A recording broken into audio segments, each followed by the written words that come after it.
Hello and welcome everyone. If this is the first video you're watching about my Procreate series, this is technically part of my Procreate for Beginners series. It's also technically part of another mini series called the Brush Studio within the Procreate for Beginners series, but it's also kind of the start of its own series as well. So we're going to start making some brushes together, brush examples. So in this video, we're going to be making a few stamp brushes. I'm going to show you different ways that you can make stamp brushes, that you can create whatever shape you want to be your stamp, and then use these options that you change in the Brush Studio to make whatever you need to make. And I'm going to explain through all of that. So that's what this video is about. Now again, if you haven't seen any of my other Procreate videos, I've started off very simply with all the beginner stuff, kind of taking deep dives on each of the topics. We're nearing the end of that. I just did, like I said, one on the Brush Studio, or there's 3 parts to it, but it's about the Brush Studio. And that was a little bit more complicated than the rest of them. But we only have a few more topics to go through after I start making these brush videos. Then we're going to start making projects together. So we're getting there, and depending on when you're watching this, those may be ready already. All of these videos are going to be in my Procreate in Digital Art playlist. So let's get started. All right, so what we're learning in this video is how to make a stamp brush. Now, first of all, when you're making any brush in Procreate, you have to make sure that your canvas is a square. So there's an option if you go, when you create a new canvas back in the gallery, there's an option that's already a pre-made square there. You can use that if you want, or you can change the size if you want to do that too. But that's going to determine how big your brush is. So if you make it way bigger than that, you might have to adjust it because it's going to be too big. You have to kind of play around with it to get the ideal size that you want, and that's going to be relative to any other canvas that you use too. So anyway, you can, for most cases, you can just use the square option that's already in Procreate, which is 2048 by 2048, I believe. Let me double check.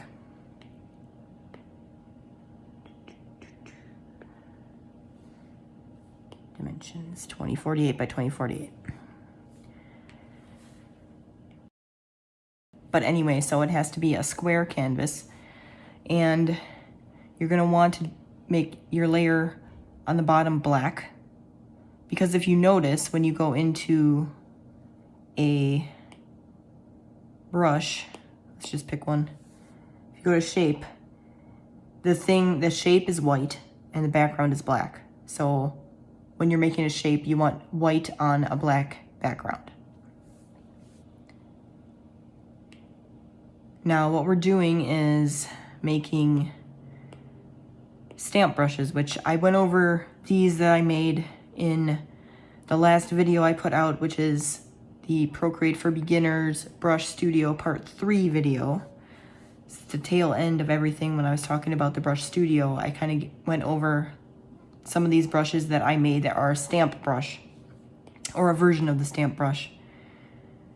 So we're going to make a few different versions in this video, but so I am going to pick this one, which is the lettering that is for my logo that I made in Procreate a while ago, and I made a stamp brush for that part of it, so I can just stamp it anywhere I want, so I can use it for different things.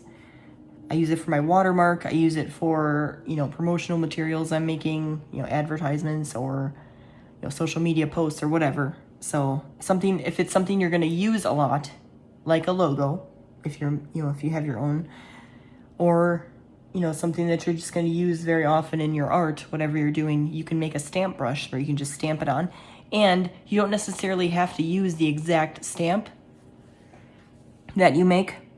You can stamp it on and then make another layer on top of it and kind of trace over it, but you can kind of change it a little bit if you want. So you can use it that way as well. You don't have to use it exact.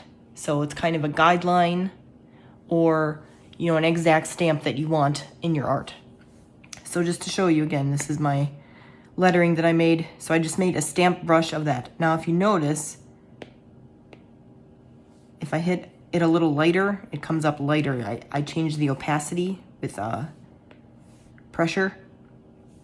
So that's something I did. You don't necessarily have to do that for your brush. And you can also do the same thing with size, as we learned in the Brush Studio. So we're gonna do a couple different versions, like I said. So let's get started. So in order to make a brush, you can either pick one that's already made and duplicate it and then change things about it, or you can just start a new one altogether. So I still have this untitled set in here. I'm gonna hit the plus over here in the right. So whatever category you wanna put it in, so you might wanna start a new category, or you can put it in any category you want and then move it later if you want to. So I just have this blank one. So I'm gonna hit the plus over here in the right. So I'm gonna make a new brush. So this just starts with like a default kind of brush that they have with like its default settings. So you can just change it. But again, if you go to about this brush, it's got today's date, which is 5/17/23 and 4:09 p.m. It's when I'm filming this video. So I recommend the first thing you do when you're making a brush, change all this to, your name, and I'm not gonna put a picture right now, but you could if you want, and then name your brush. I'm just gonna put stamp 1 for mine right now. And then if you wanna sign it, I'm just scribbling right now. All right, so that is that. That's all saved now. It's a very bad signature. But anyway, so first of all, if you're making a stamp brush, you want to space this out a lot.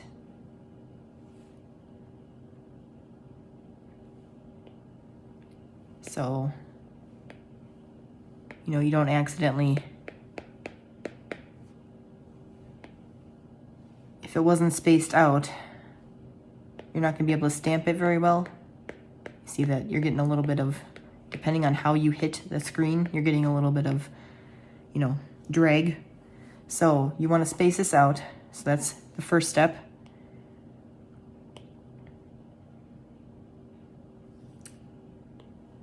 And then, since you're using this as a stamp, you're not going to need to change any of this, really. Or any of this taper. Shape you're going to have to change unless you want to do a stamp of a circle, but we're going to get to that. You can also change the grain if you want. So if you want it to be a textured something, you can do that. You don't really need to change rendering or wet mix. Color dynamics, it depends if you want to change that. If you want it to be different color every time, you can do that. I'll show you how to do that. That's an example I'm going to show you. We're going to keep that off for now. So dynamics, you're not going to need to change anything. Apple Pencil, this is where you might change some stuff, assuming you're using Apple Pencil. If you're not, then you're not going to change any of this. But we'll get to that. Properties, you might want to change some of this. We'll get there. You have to, if you're making a stamp brush, you're going to want to change the stamp preview, because remember, it's different. If you watched again my last Brush Studio video, the part 3, I went over this property here, and this refers to this here. So if you see this is just a circle, because that's the shape we're using right now as a stamp, it's showing you that. But for a lot of the other brushes, it's showing you like a stroke with a lot of the shapes in a row. But because this is a stamp brush, you probably want to use the stamp preview so you know, okay, that's what that stamp is. So that's something you want to do. Orient to screen can vary. It all depends on if you want it to show up as, the same way with your screen, or you want it to be like with an oriented with the actual canvas. So if you rotate the canvas, you can get it the same way according to the canvas, not your screen. So that's what that is, if you remember. So that all depends if you want that on or not. I'm going to turn it off. And then preview size, depending on what stamp you make, if it's hard to see in that preview, you can make it bigger or smaller if it's hard to see that way. So that's up to you. Smudge pull, most likely you're not going to want to use smudge. This is a smudge brush, so I would put that down to 0. But if you decide you want it to be multifunctional, you can change that if you want. You want it to be where you can stamp it on and then smudge it. You can do that. Maximum, minimum, and size and opacity. So those are all things you can change. You know, if your brush, you know, the shape that you made, that we're gonna make for this brush, if it's too small, especially for the canvas you're using, you can come in here and you can change that. The maximum size, minimum size, and the maximum opacity, minimum opacity you can do as well. So those are all like, maybe you might change those. Right now we're gonna leave them the way they are. We're not gonna use materials because that has to do with 3D, and we already went through about this brush. So that is the basic stamp thing that you want. So I'm gonna now go out of this real quick. We're gonna come back to this, but I'm gonna turn that off, and I'm gonna go to, let's go to calligraphy and monoline. So now you can make whatever shape you want to stamp on. So I'm gonna do something simple. Let's just do a very simple flower for now.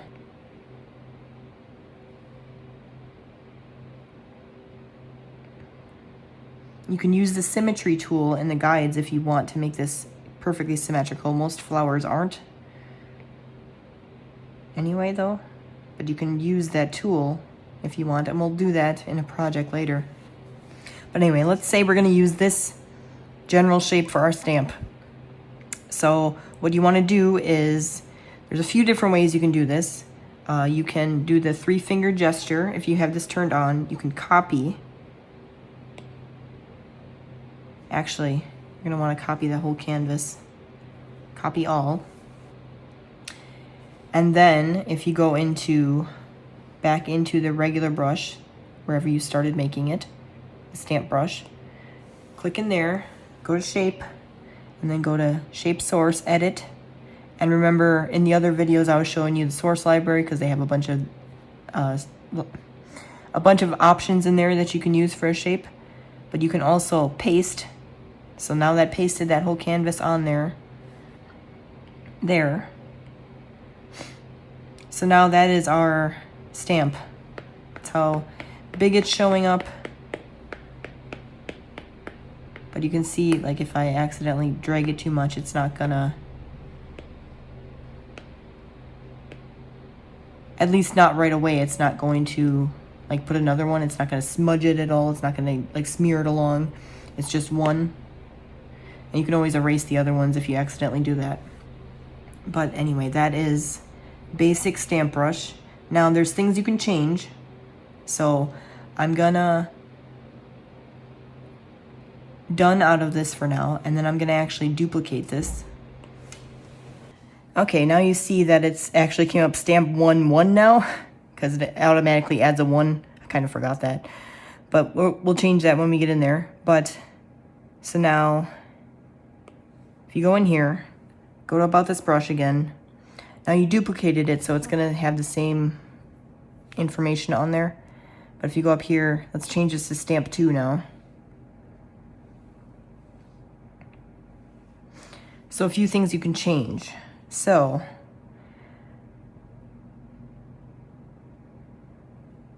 let's go into Apple Pencil. So again, these are changes that you can make with the Apple Pencil. So if you're not using that, these aren't gonna matter. Now, if you remember, if you're using the Apple Pencil, you can change pressure and tilt. You know, things that you can change the size and opacity and stuff with pressure and tilt. So those are, if those are things you want to change for your brush, I'm gonna show you how to do that. So, right now it's at 0, so the size. So right now, based on this, all right, first of all, let's bring the opacity down because we're not gonna change opacity right now. We're just changing the size. So I did that. Make sure that's changed to none. Then I'm just gonna show you the difference. So if I go out and I start stamping this on here, no matter how much pressure I put on, it's not really changing. I'm doing light right here. And you notice the opacity isn't changing either because I took that down. And when I'm hitting harder, it's not really changing either. So, ooh, too much.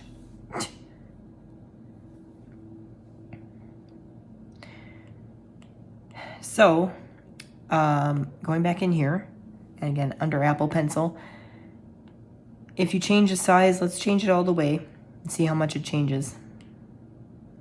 So right now I'm gonna do like light pressure, oops. Right now I'm gonna do light pressure. You can see the difference right there between how small it's showing up with light pressure and heavier pressure. Now, if you want an even bigger difference, remember if you go into properties, you can change the maximum size and minimum size. So we're only gonna worry about that right now. So if you didn't like it, if you didn't want it to be that small when you do it, you know, very lightly, you can change that. So let's bring that up a little. Let's bring it up 50%. So again, you can click on it and make the actual, if you want. I'm gonna go done. So let's see the difference here. So very lightly, you can see it's not as small as it used to be when I was doing very lightly, like right here. But then also, because we didn't change the maximum size at all, it's not really that much of a size difference when you push a little harder, you put more pressure on as you're stamping. So if you want to change that, if you want more of a size difference, again, because we changed the minimum size, and it depends on if you want it to be that small or not, you could have left it the way it was. But you can change the maximum size as well. So if you want to bring that up, and you can see it growing over there, you can see how big it could get. I'm going to put it on 500. That's the quickest way to do it. I didn't want maximum. Okay, 500. So now the difference is, so these are the smallest ones. And then these are the largest ones here. They get very, very large. And you also notice that, the minimums here, these ones that I made here, that were light pressure, were much bigger than even the ones that I did last time here.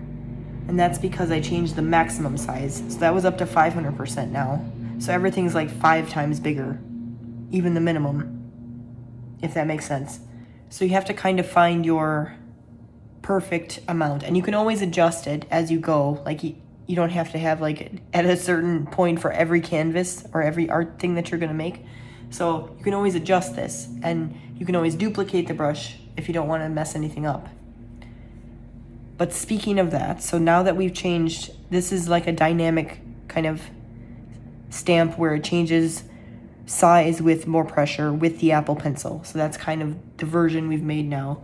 Now if you want, I probably should have done this with the other one too, and I will go back and do it. But if you go into About This Brush, now that you have it where you want it, you can create a new reset point. So that if you ever were to change this, you could always go back to where you had it now.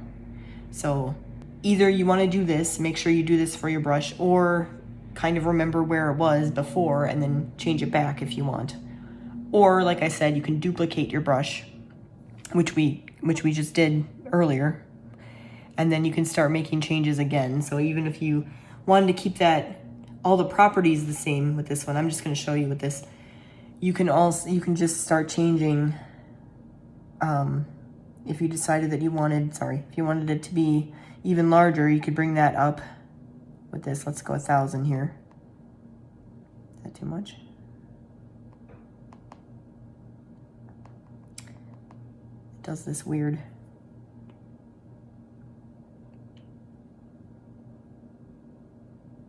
Yeah, close enough. That's fine. All right, so I'm gonna kind of delete some of this because it's too much.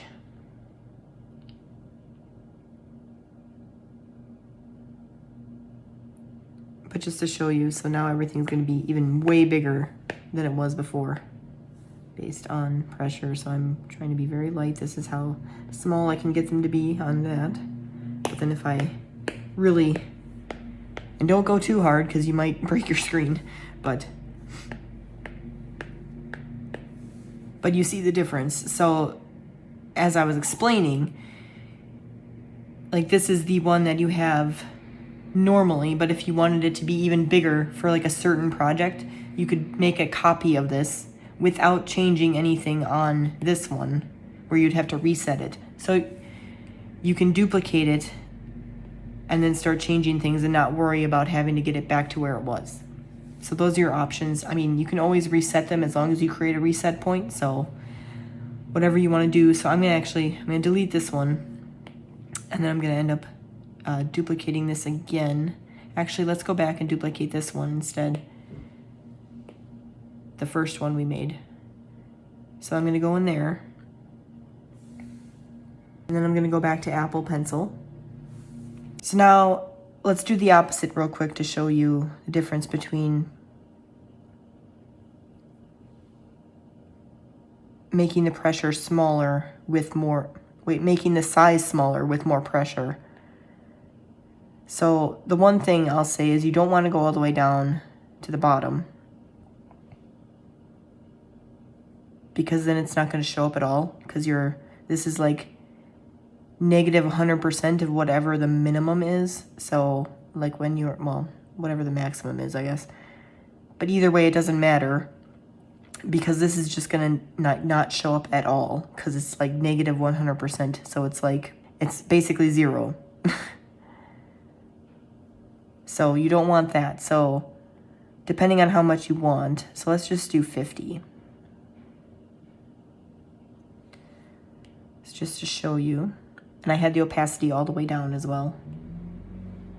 So this is light pressure, and this is heavier pressure.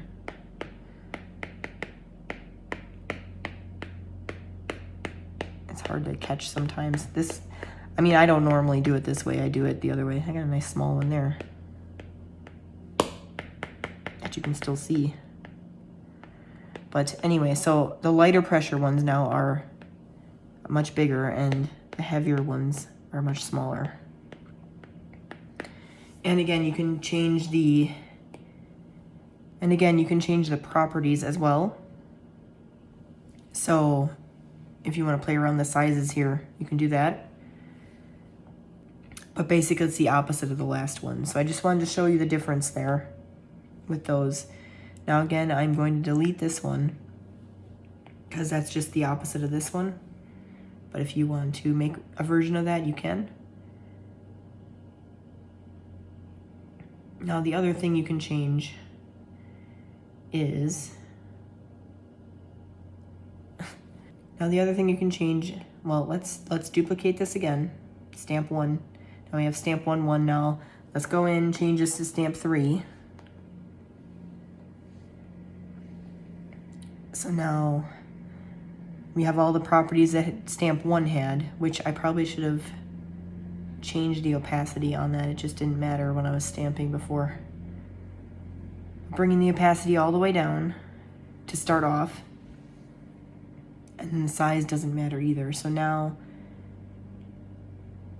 when you're stamping, doesn't matter if you do lightly or heavy, the opacity isn't changing. It's the same. But if you change that, and you change the opacity, let's say by 50%, you can get there. Close enough. You can see the difference there. Let me zoom in between the opacity. These were the heavier ones, these are the lighter ones, so they're 50% now instead of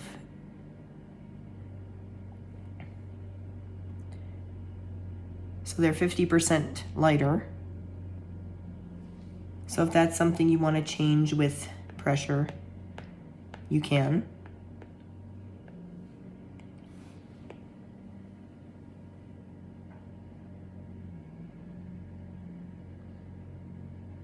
And then if you bring it all the way up,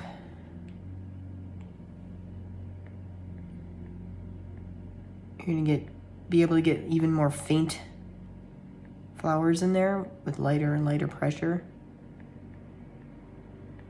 It all depends on, you know, how much pressure you're putting on.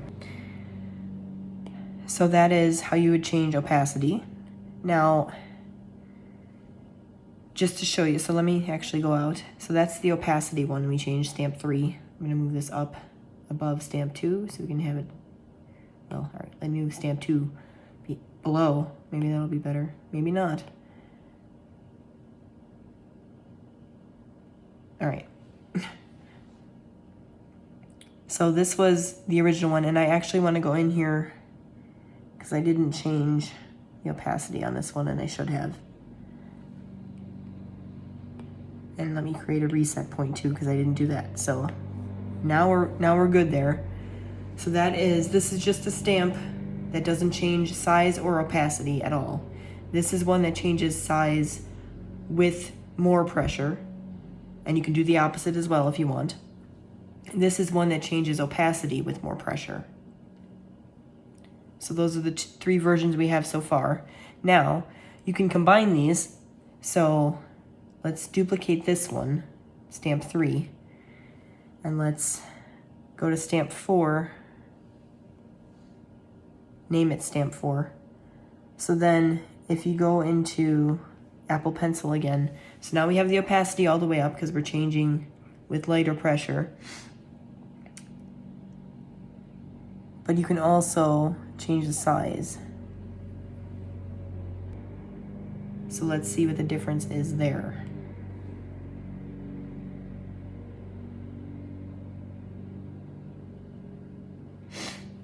So here's some light pressure ones. You can see they're very faint and very small, very hard to see. Now I'm gonna start adding a little more pressure and then get even more. So now with these, you can go into, you can go into there and go into properties, and now you can change all of these things. And you could have changed the maximum opacity, minimum opacity with the last one as well. I forgot to go over that. But, so you can change the size that you're getting with different pressures. So if you want it to be, you know, the minimum to be a little bit bigger so it's not that small, you can do that. Or the maximum, you want that to be bigger, you can do that. And then you can do the same with opacity. So if you don't want, like if you have the opacity set and you don't want it to not show up at all, like you don't want it to be like 0% opacity or like 1% where you can barely see it, you can make sure you change that a little bit. So like the minimum that will come up, like it goes all the way up to 100. So the minimum it can go up, you can, you know, take that up to be at least, let's say 10%. So you can kind of see it at least a little bit, even the lightest pressure. So you might want to change that. And then if you don't want it to be completely opaque when it's hard pressure, heavy pressure, you can turn this down and adjust, you know, both as you want. So this is all based on what kind of result you want on your stamp. So, but you can change, you know, those things both at the same time rather than one or the other. So that's kind of what this brush is, where you do both. So it's more transparent and smaller with light pressure, and then when you start getting heavier, it gets a little bigger and it's more opaque. And then again, you can adjust both the size and opacity, like the minimum maximums that you can have in the properties category. So again, make sure that you create your reset point wherever it is that you're happy with it. Did I do that on this one? No, because it would say right there. I know I did it this one. Yeah. And I just did that one. So that's those. Now, I said you can change the color as well if you want. So let's go to stamp 1 again. Duplicate that. Bring it all the way up if we can. And then go in here, let's change this to stamp 5. So now if you go into color dynamics, and again, if you've seen my brush studio videos, you'll know about all these things. But right now I'm going to show you the differences. So you can change the hue. So it depends on how much you want it to change. Let's do 50 for now. And then we're gonna also pick a different color because white's not really gonna work. So let's pick like a red color.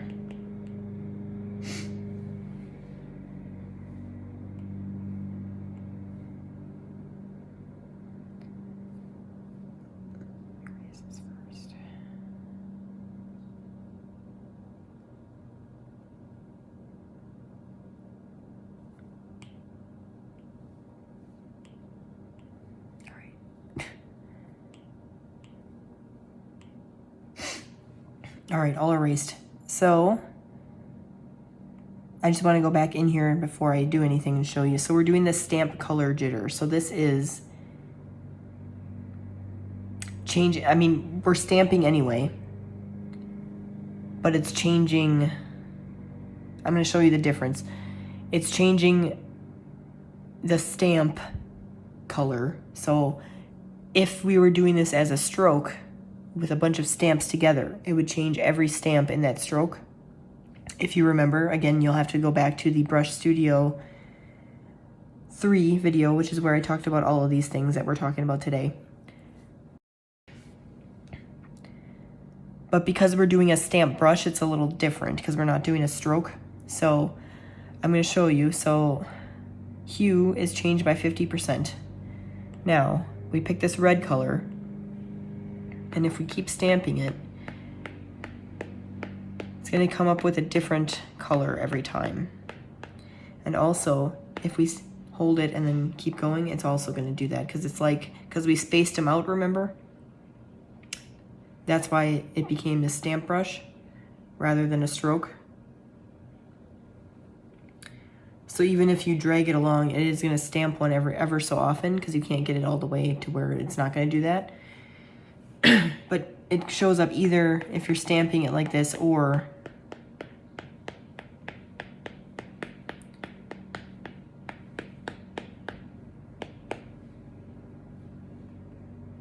and we did it at 50%, so it's doing it 50% of the circle around from red. The color circle, if you go into color, 50% around. So it's doing all, it can randomize either this way or this way. So basically you're getting the whole color wheel if you do 50%, but you're also getting that if you do it higher. So 50% or higher will get you all of the colors around the color wheel. Anyway, let's keep erasing this. So that was hue. Now you can change, let's put that back down. You can also change the saturation. So let's do that 50 as well.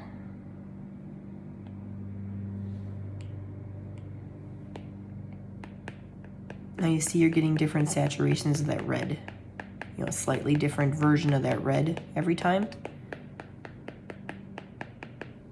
And it's changing, if you go into color, you can't really tell on here very much, but if you go into classic, it's changing the saturation. So like this is the hue, this is the saturation bar from red down to this gray. So like it's going left and right. That's where it changes saturation. So anything in that line right there, based on the color we picked originally, it's going to pick something in there. But we did 50%, so it's going to do this top half, 50%. If we did more, it would take it all the way down to gray, which I can show you right now.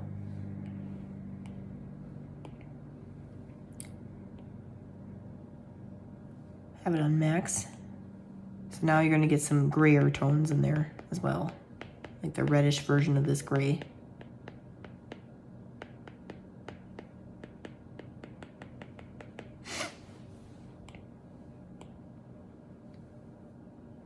So that is that. So now you can also do brightness, which is separated in this one from lightness to darkness. So lightness is the top 50%, darkness is the bottom 50%. So let's change it all the way to max. I'll show you.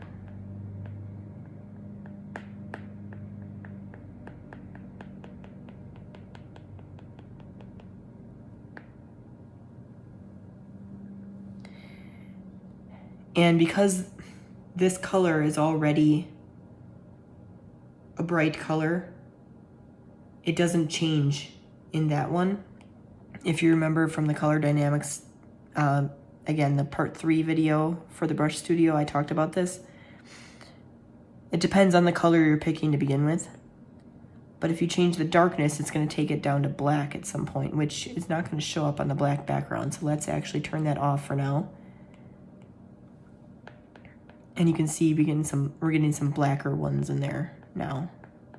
So it's making it darker.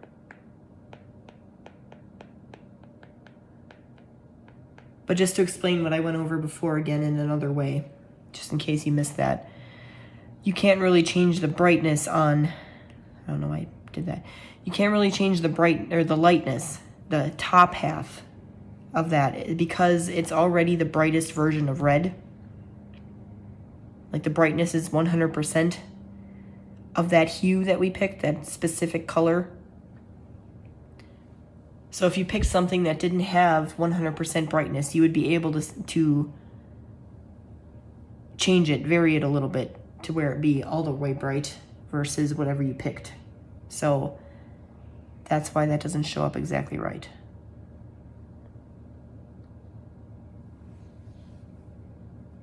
Now secondary color. This has to do, if you remember, you go in here and we can keep this green as our secondary color, but this is your primary color, this is your secondary. So you can pick whatever color you want, you know, in whatever way you want to do it. Right now we have that red and that green, which is like halfway-ish across the circle. So basically what it's going to do is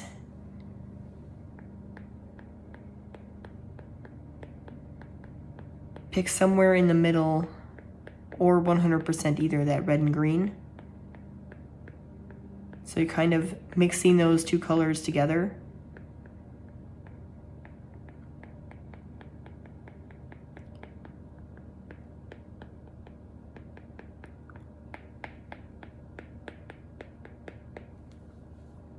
You get the idea?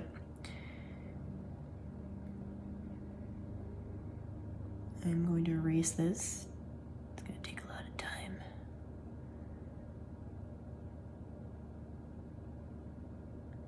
All right, now we're too far. One more. All right. So now we're back to the original screen.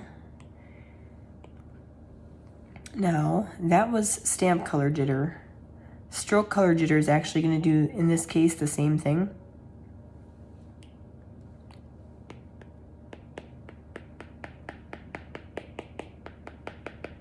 And the reason why is because with a stamp brush, you're actually doing another stroke each time you stamp it. So all of these are going to be the same whether you do stamp color or stroke color with a stamp brush. So I'm not going to go over the rest of that. But you can also, again, with the Apple Pencil, change things like the pressure. So you can change the pressure based on, or the color, the hue, based on pressure. So let me show you what that looks like. Let me erase this.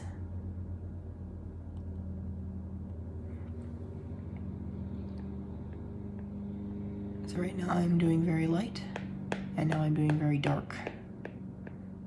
And you're going to get a different result with each different amount of pressure that you use. And this is going to be hard for you to kind of do if you're trying to get something specific. But if you're just trying to get different colors in there, you just have to vary your pressure. But that's how you would do that with a stamp.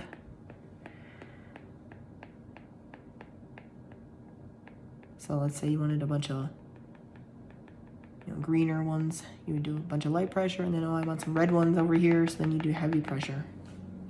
And then, everything in between. So that's how that you would change that.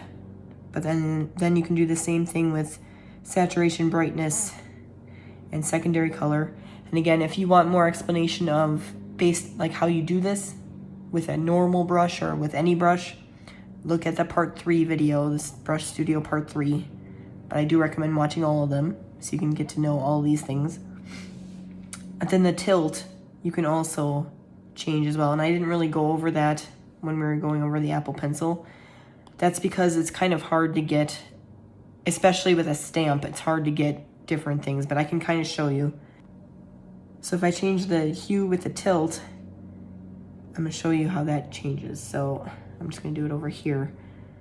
So I have the pencil 90 degrees to the screen. This is how it's showing up. But if I did it like this, I'd be getting different colors.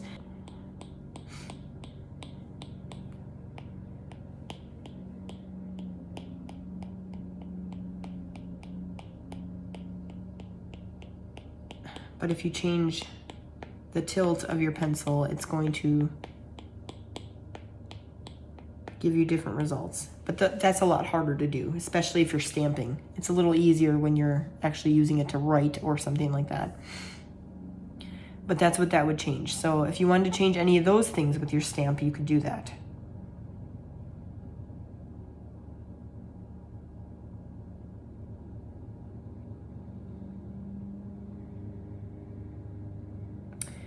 All right, and again, so you can do any shape you want for a stamp brush that you make. You can also, so another way to change this, I just want to show you another way to change the shape. So if you wanted to, you could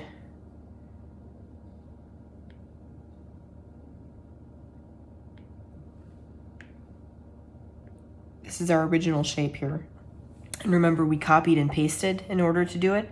But if you wanted to, for a reason, or if you had this already saved in your device, you can save, and we're going to go over this when I go over my miscellaneous video. But if you go into Actions, you go to Share, you can save your image. So you'd want to save it as in this case, you'd want to save it as, well, it doesn't matter as long as you have your black background on. But I would save it as a JPEG. You can do a PNG as well though, because it's not going to be transparent because you have a black background, which is what you need. But you can save the image that way. And again, we're going to talk about more about that kind of stuff in the miscellaneous video, but I'm just showing you that real quick here. So now it's saved to your device. So if you wanted to change let me take that off actually, put this back on. If you wanted to change the shape, well, it's going to be the same exact one here, but what I'm going to do is change it back to, let's go to source library, change it back to this circle real quick. And then you can go to edit, import, and then now instead of paste, you can import a photo. So it's going to bring up your library here. And you can just import it like that. So again, this is more for like if you created something a while ago and you saved it in your library, you could import it that way. Or if you created on some other program and saved it to your device and then brought it here. It just has to be a square with a black background. So that's how you would do that the other way. And you can also import a file, so is another way. So if you exported it as a file, like to your computer or something, and then you wanted to re-upload it into Procreate, you could do that. You could either, again, I mentioned this in other videos, but if you have like another Apple device and it shares an iCloud account with your iPad, you could go into your files in your iPad, maybe it would be in there. Otherwise, you'd have to send it to your iPad somehow. You could AirDrop it if you have another Apple device, or you could email it to yourself, or you could put it in a Dropbox or something like that and just pick it up and make sure it's on your iPad, the file, and then you could import it from a file this way as well. So that is how you would make a shape. For, again, you can do this for whatever reason. And I showed you, I did it for my logo. I created these. So, and it's just, you can stamp it anywhere. Now again, like I said, I did kind of mention this before, so I'm going to show you what I mean. So if I stamp this in, let's take off the black actually. So I stamp this in. Let's say I wanted to vary it slightly. Like I don't have to use it exactly as it is. I can use it to kind of as a guideline to try to make it again, but change it a little bit. So I'm not sure what I would do exactly right now, but I'd have to go into like monoline brush. And let's say I wanted to change the flourishes a little bit. So now I'm on the new layer on top of it. And I turn the opacity down so I can kind of see what I'm doing because I'm using the same color. I'm going to keep this one kind of similar, except I'll move it out a little bit. This brush is a little big for doing this, but I'm just trying to show you. So let's say I wanted to change this flourish a little bit. Now I got a little bit of red here for some reason. Let's see, what do I want to do? Let's say I wanted to come in from this way instead. And then let's say I wanted to make this D bigger because that's kind of something that has bothered me about this. Like maybe I should change that. So then I'd kind of use the rest of it as, you know, a template.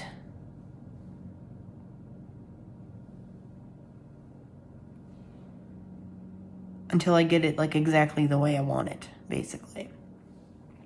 But just to show you, like that's something you could do. So like you could vary it a little bit every time and use your stamp as kind of a guideline. But you can also do that when you're just designing something too. It's something I'll show you a little bit in a different video. But let's say, I'll just go over this real quick. Say I didn't use my stamp. Let's say I did that from scratch. I could reduce the opacity again here. And let's say I don't like it exactly like that, but I like some of it the way it is. I can make another layer and start tracing it, but then change the parts I want to. And whatever that is, you know, I'm not gonna go over that right now. Again, this brush is a little big for what I'm trying to do here, but I'm not exactly doing it anyway, so I'm just trying to demonstrate what you could do. So obviously that's not the brush I use to make my logo, monoline, but just to show you, that's what you can do with a stamp brush. And also if you made, you know, let's say you were trying to make a stamp and you didn't like the way it looked, like you could try to trace it and trace it and trace it over again until it gets the way you want it. But that I just wanted to show you because I mentioned the stamp earlier where you can use it as a guideline. So I just wanted to make sure I explained that. Now that is, you know, without varying the shape that you're using, the actual shape, that is basically how you make a stamp brush in different varieties. So you can use that information to make whatever shape you want.